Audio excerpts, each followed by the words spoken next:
Well, here we are. The good old Mills Fleet Farm. With something issues going on in the front. Sounds like it's brake related. I don't know if maybe the spring that holds my pads separated till you press on it broke or something, because something's dragging, like as a dragging noise. You can kind of hear it. It changes with speed of the car, not RPM, so it's not motor related. Sounds like it's coming from the front driver's side. Hopefully it's not a wheel bearing. Shouldn't be a CV axle. That would piss me off even more. So I believe the one on this side's new. So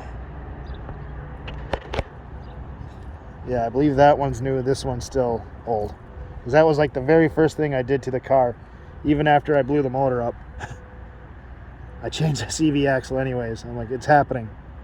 So other than that, some other little issues with the car since I got it running. First fired it up and none of the windows worked, which was frustrating. No power locks, no nothing. So when I took it for my initial test drive, I drove it to a buddy's house where we looked at it. Ended up pulling the door panel off, but when we did, one of the previous owners had glued it and glued the top piece of the trim up here, and then well, here I'll show you on the other side. They had the door panel off, and they must have broke it right in here, and they glued it on. And then when they did, is when I go to remove it, you're supposed to just pop this up.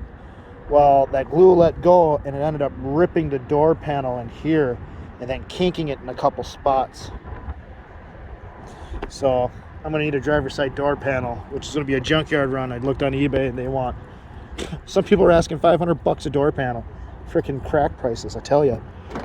So, and here the problem is just a loose, well, it wasn't even a loose connection. It was like once we kind of wiggled it a little bit, we unplugged it, put some dielectric grease in there, plugged it back in, everything works.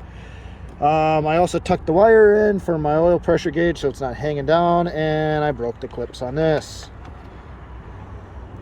Yay, so now this falls out when I'm driving.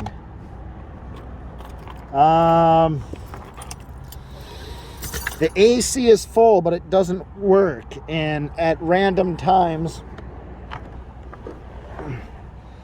my controls tend not to work.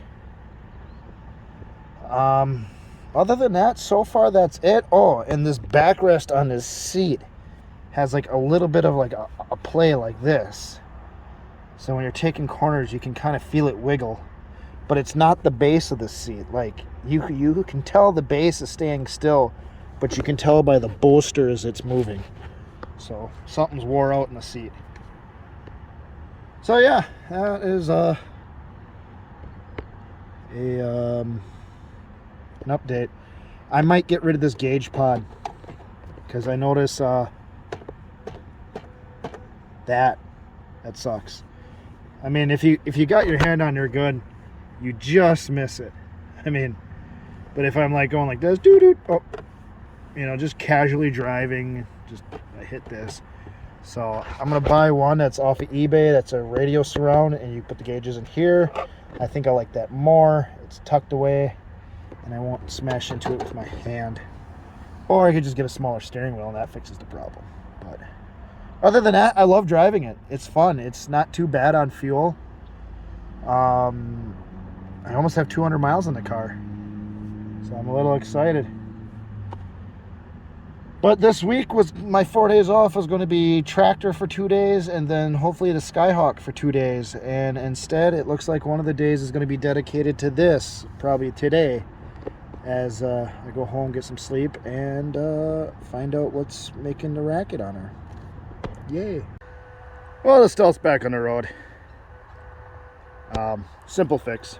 But, yeah. Now we're off to make some hay. Hell yeah. It's that time of year. Woohoo!